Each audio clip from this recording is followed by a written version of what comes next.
Hello, welcome to कैपनरी capital saga. आज हम सबसे पहले बात करेंगे कुछ शेयर्स के बारे में कि हम लोग उसको बाई क्यों करें, ऐड करें अपने उसमें इन्वेस्टमेंट पोर्टफोलियो में। और इन शॉर्ट में, बहुत गहराई में तो नहीं जाऊंगा कुछ इन शेयर्स में, बड़े शॉर्ट में आप लोगों को बताऊंगा कि आपको बाई क्यों करना है, रीज़न क्या है उसके पीछे करने का। और मुझे लगता है कि अगर इस तरह से आप बाई करेंगे तो अगर आप पूरे पोर्टफोलियो की बात करें, किसी का अगर स्टॉप लॉस भी, वैसे तो हम लोगों को स्टॉप लॉस रखा नहीं है, पर फिर भी अगर आप स्टॉप लॉस लेके चलते हैं, स्टॉप लॉस रखना चाहिए आपको। तो अगर आप स्टॉप लॉस लेके रखते हैं तो मुझे लगता है कि अगर आप सारे पोर्टफोलियो की बात करें, पूरे पोर्टफोलियो जितने भी मैं आपको डेली वाइज, मतलब कि आपको जब भी ट्रेडिंग डेज होते हैं तो डेली सुबह मॉर्निंग में आपको मैं जो भी इस तरह से रिकमेंडेशन देता हूँ अपनी, जो मैं अपने लिए रखता हूँ एजुकेशन पर्पज़ के लिए जो देता हूँ, तो अगर आप इसको, अगर आप पेपर वर्क करते हो, पेपर ट्रेड करते हो, तो कभी भी आपको अपने पोर्टफोलियो पे लॉस नहीं दिखेगा। मैं दोबारा से बात कर रहा हूँ, दोबारा से बस आप सुन लीजिए कि अगर आप इसको सारी जितनी भी हैं, कभी एक पर्टिकुलर शेयर्स को नहीं, सब शेयर्स को अगर आप अपने जो भी मैं रिकमेंडेशन यहाँ पर शेयर करता हूँ, अगर आप इसका पेपर ट्रेड करते हैं तो मुझे नहीं लगता कि कभी आप पेपर ट्रेड या रियल ट्रेड कह लीजिए, अगर रियल ट्रेड करते हैं बिल्कुल छोटे से अमाउंट से, बिल्कुल मिनिमम अमाउंट से, तो मुझे नहीं लगता कि कभी उसमें आपको सारे पोर्टफोलियो, अगर आप देखेंगे पूरे ओवरऑल पोर्टफोलियो देखेंगे, किसी का स्टॉप लॉस भी होता है, कोई टारगेट भी आपका अचीव कर जाता है, पर मैक्सिमम टारगेट अचीव करेंगे और पूरे पोर्टफोलियो में कभी भी लॉस नहीं दिखेगा। इसलिए चलिए शुरुआत करते हैं आज की। जो NMDC शेयर अगर आपके पोर्टफोलियो में है, टू पे ₹9 इंटर्म डिविडेंड, आज इसने ₹9 का जो भी शेयर का आपका डिविडेंड है ये मिला है।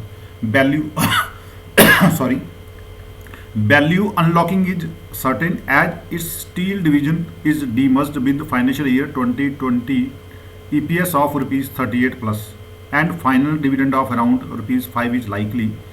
द करंट BP ऑफ ₹120 में climb to ₹140 by year end, by immediately. अगर नहीं है तो आप इसको बाई कर लीजिए।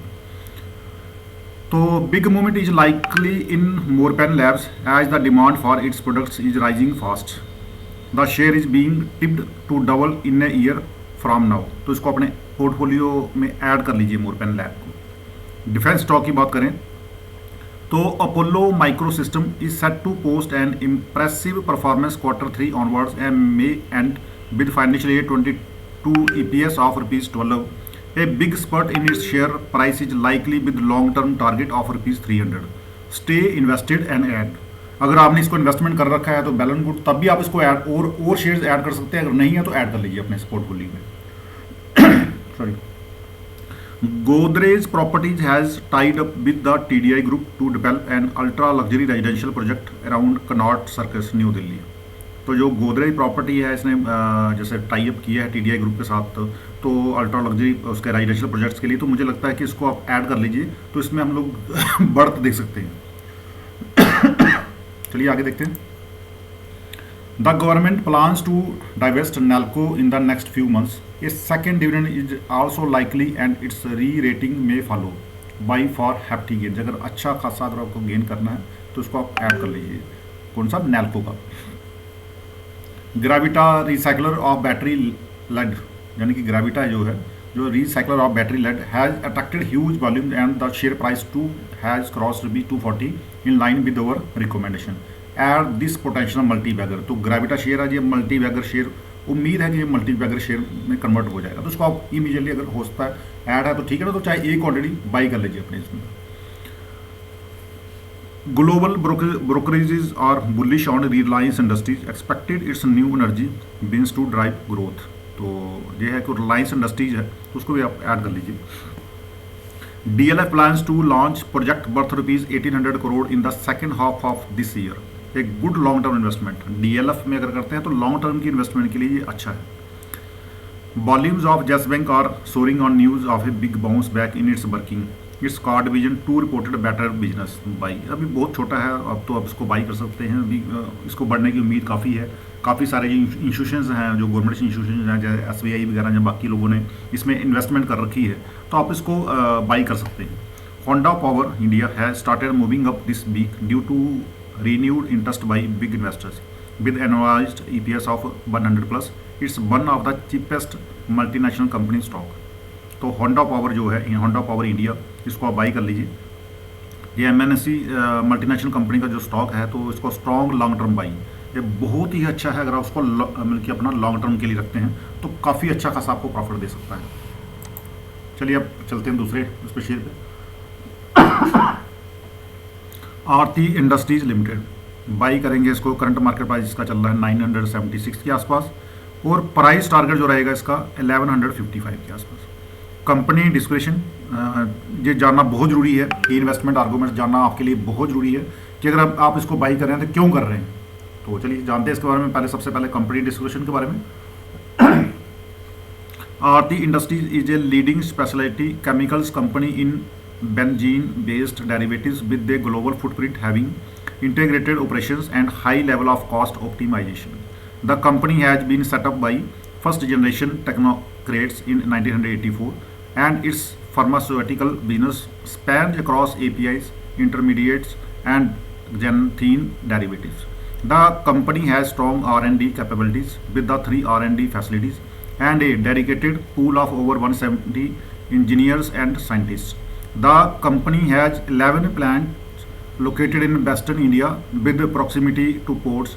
Specialty chemicals are manufactured in all plants, and 4 of the plants are approved as pharma grade, 2 US FDA and 2 WHO/GMP. The company is also coming up with 2 project sites at Dahej SEZ and the 4th R&D center at Navi Mumbai. And जैसे मैंने बताया कि आपको की investment arguments का भी जानना जरूरी है, तो की investment arguments are the recent rise in price of some of the key products in the NCB value chain, easing of freight charges and liquidation of high cost inventory in pharma business bodes well for improvement in EBIT margin of speciality chemicals pharma segments to 20% oblique 18 to 20% by Q4 financial year 2022 as compared to 16.4% oblique 14.8% in Q2 financial year 22.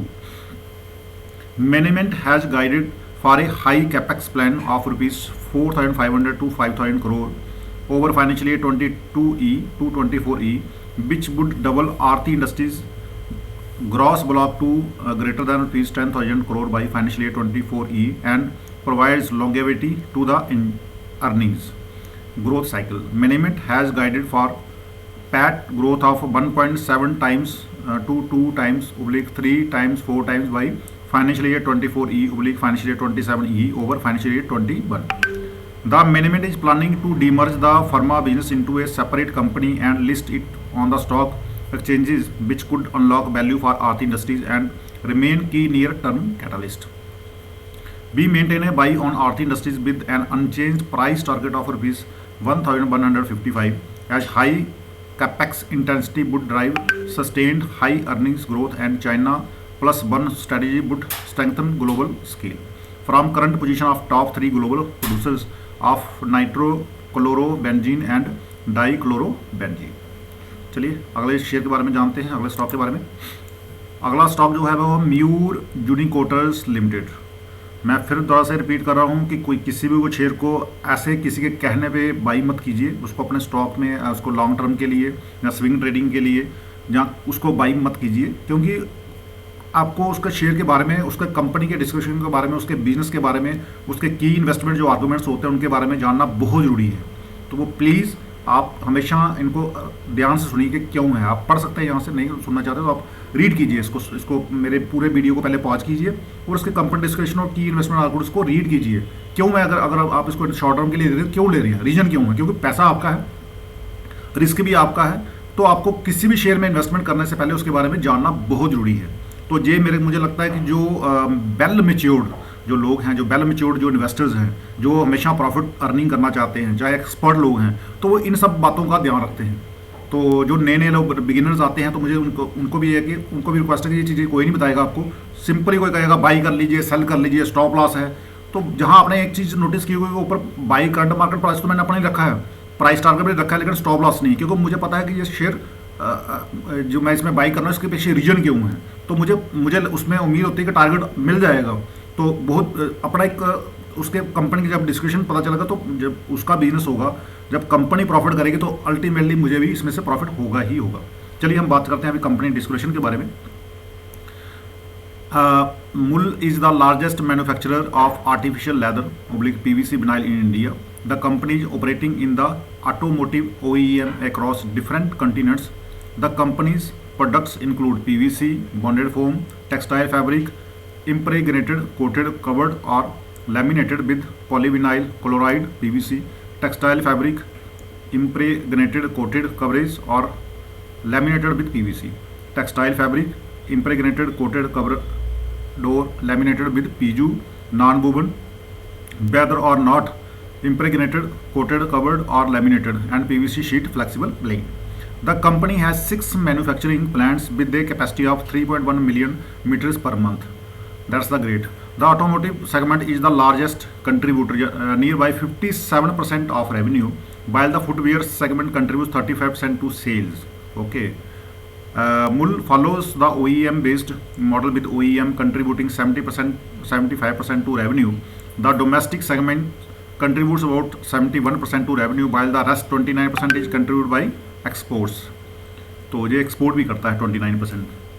तो की investment arguments are be maintain by on Mayur Uniquoters limited with a revise price target of ₹737 owing to recovery in the automotive segment, improving footwear business outlook and margin expansion. Mull likely to benefit from easing chips shortage situation as its key clients production is expected to improve going forward. Management continues to remain positive on the outlook, led by robust order book and commissioning of the new PU unit. The stock is trading below its historical average multiples at PE multiple of 18.3 times and EV/EBITDA multiple of 11.7 times its financial year 2023 estimates. तो ये था कि mur Uniquoters limited का. चलिए आगे चलते हैं. आज हम बात करेंगे अभी निफ्टी और बैंक निफ्टी का जो भी है शॉर्ट टर्म के लिए, मीडियम टर्म के लिए, और आज का इसका सपोर्ट और रेजिस्टेंस के बारे में जानेंगे. जो तो लोग निफ्टी या बैंक निफ्टी में काम करते हैं तो आप इसी में से व्यूज़ बना सकते हैं कि आपको मुझे कॉल या पुट में बाई या सेल करना है, या मुझे उसका फ्यूचर में बाई या सेल करना है. तो इसको सपोर्ट जो आपको बहुत ज़्यादा जो आपको करता है, आपको एक व्यू देता है, आपको बनाता है मार्केट में, जब मार्केट में कि अगर इसकी सपोर्ट जहाँ पर है तो नेक्स्ट सपोर्ट कहाँ पर उठती है. अगर मार्केट जहाँ उसके इस सपोर्ट को तोड़ती है तो नेक्स्ट सपोर्ट उसका फर्स्ट कौन सी है, सेकंड कौन सी है, थर्ड कौन सी है. तो चलिए इसके बारे में जानते हैं. अगर हम शॉर्ट टर्म ट्रेंड की बात करें तो निफ्टी का पहली जो सपोर्ट होगी वो 17,000 के आसपास रहेगी, और जो रेसिस्टेंस है 17,600, यानी कि मार्केट जो घूमेगी 17,000 से 17,600 के आसपास शॉर्ट टर्म के लिए हमें लगता है कि सपोर्ट और रेसिस्टेंस इस मार्केट इसी के बीच में घूमेगी, ये दिया यहाँ पर. और इसी तरह बैंक निफ्टी की बात करें तो ये भी 37,000 ऊपर जा सकती है तो 37,500 के आसपास होगी, और नीचे जाएगी 36. मार्केट इसी के अराउंड, इसी के बीच में घूमने की उम्मीद है. अगर मीडियम टर्म की बात करें तो जो मार्केट है वो अपना 16,600 सपोर्ट है इसकी, और रेजिस्टेंस है 18,600, यानी कि मार्केट 18,600 से लेके और 16,600 के बीच में ही मार्केट जो भी रह सकती है. अगर हम मीडियम टर्म की बैंक निफ्टी की बात करें तो मार्केट ऊपर जाएगी तो 41,830 के आसपास इसकी उम्मीद है, और यानी कि इसको हम कह सकते हैं रेसिस्टेंस है. तो जो नीचे अगर मार्केट जाएगी 30, यानी कि मार्केट 35,000 मिनिमम और ऊपर 41,830 के आसपास रहेगा. जो मीडियम टर्म ट्रेंड है इसका. और निफ्टी की आज की बात करें अगर, तो आज की जो सबसे पहली जो सपोर्ट है वो है 17,405 के आसपास. अगर मार्केट इसको भी तोड़ के नीचे जाती है तो 17,310 के आसपास. अगर मार्केट इसको भी ब्रेक कर देती है, निफ्टी अगर इसको भी ब्रेक कर देती है, फिर हम उम्मीद कर सकते हैं कि 17,251 से द्वारा ये रिवर्स करेगी. इस तरह से हम रेजिस्टेंस की बात करें, अगर मार्केट ऊपर चले जाती है तो पहली रेजिस्टेंस जो हमारी रहेगी वो रहेगी 17,543 के आसपास. अगर मार्केट उसको ब्रेक कर जाती है, ऊपर चले जाती है मार्केट और निफ्टी ऊपर चले जाती है, फिर हम रेजिस्टेंस से बात करते हैं 17,693. और अगर इसको भी तोड़ के अगर और निफ्टी ऊपर चले जाती है तो 17,806 के आसपास. यानी कि अगर किसी ने, अगर आपको मार्केट 17,800 के आसपास मिलती है 800, तो आप उसको वहाँ से, अगर मैं एक ओवरव्यू बता रहा हूँ, अगर आप फ्यूचर सेल करते हैं 17,000 तो आप ये मान सकते हैं कि जो आपका टारगेट रहेगा करीब करीब आपका 100 पॉइंट के आसपास टारगेट रहेगा, यहाँ पर 100 पॉइंट्स का टारगेट रहेगा इसमें फ्यूचर में. तो क्योंकि जहाँ से जो 70,806 के आसपास अगर मार्केट मिलती है तो वैसे इसकी जहाँ तक जाने की उम्मीद तो कम है, पर मे भी मार्केट है, मार्केट सुप्रीम है, मार्केट में कुछ भी हो सकता है। लेकिन ये इस तरह से सपोर्ट और रेजिस्टेंस काम करता है। अगर मार्केट नीचे चली जाती है इस तरह से 70,250 के आसपास आपको मिलती है निफ्टी, तो आप इसके 250 के 260 का अराउंड अगर ये 10-15 मिनट ज़्यादा घंटा जहाँ पर यही रहती है, तो आप जहाँ से फ्यूचर बाई कर सकते हैं, जहाँ फिर कॉल बाई कर सकते हैं। वो डिपेंड करता है कि अगर आपको टेक्निकली एनालिसिस आपको आता है तो उसको देख के, अदरवाइज आप यहाँ से क्या बोलते हैं 70,260 के आसपास अगर आप कॉल बाई नहीं करना चाहते तो पुट को सेल कर सकते हैं यहाँ से, तो फिर आपको अच्छा खासा प्रॉफिट यहाँ पर देखने को मिल सकता है।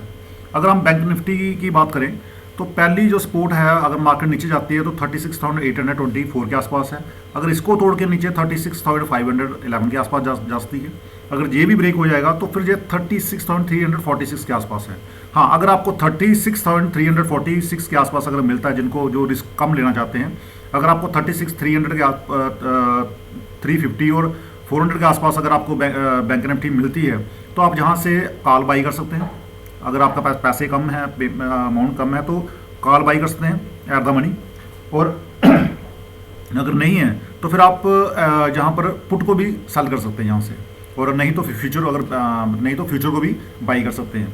इस तरह से रेजिस्टेंस अगर मार्केट ऊपर चली जाती है तो पहली जो रेजिस्टेंस आपकी 37,263 है, और उसको भी तोड़ के ब्रेक करके नीचे चली जाती है तो फिर आपका 37,573 के आसपास है।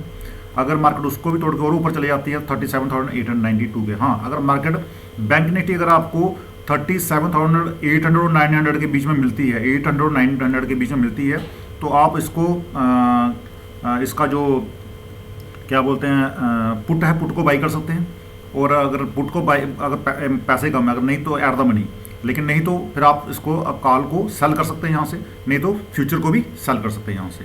तो ये था आज का जो ओवरव्यू निफ्टी और बैंक निफ्टी का, इसका सपोर्ट और रेजिस्टेंस कहाँ पर है, शॉर्ट टर्म के लिए, थोड़ा मीडियम टर्म के लिए, और आज की जो सपोर्ट और रेजिस्टेंस थी।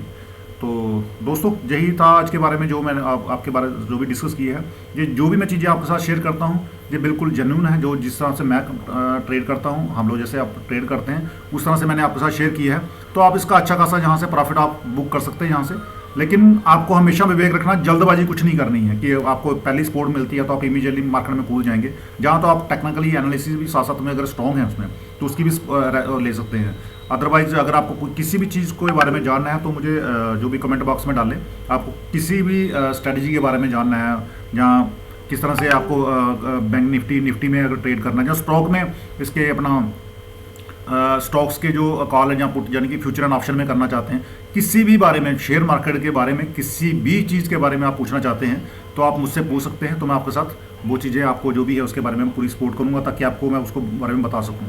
और अगर आपका किसी शेयर में बहुत ज़्यादा लॉस हो रहा है, उस लॉस में से रिकवर कैसे करना है आपको, अगर उसके बारे में आप मेरी हेल्प लेना चाहते हैं तो आप हमारे कमेंट बॉक्स में डालिए, हमें जो भी कंटेक्ट कीजिए। तो मैं आपको उसको किस तरह से बाहर निकलना सिस्टमेटिकली, मैं वो भी आपको हेल्प करूँगा। तो ठीक है दोस्तों, आज के लिए इतना ही है। तो बाकी थैंक्स फॉर वॉचिंग, और प्लीज़ सब्सक्राइब करें, प्रेस करें बेल आइकन बटन, और साथ में लाइक का बटन प्रेस करें अगर आपको वीडियो पसंद आया हो तो मैं डेली आपको जो भी है, डेली जो ट्रेडिंग डेज होते हैं, मेरी कोशिश रहेगी कि मैं आपको डेली जो भी आपको इस तरह से आपको जो भी लेटेस्ट जानकारी है वो आपके साथ शेयर करूं। तो थैंक्स फॉर वॉचिंग।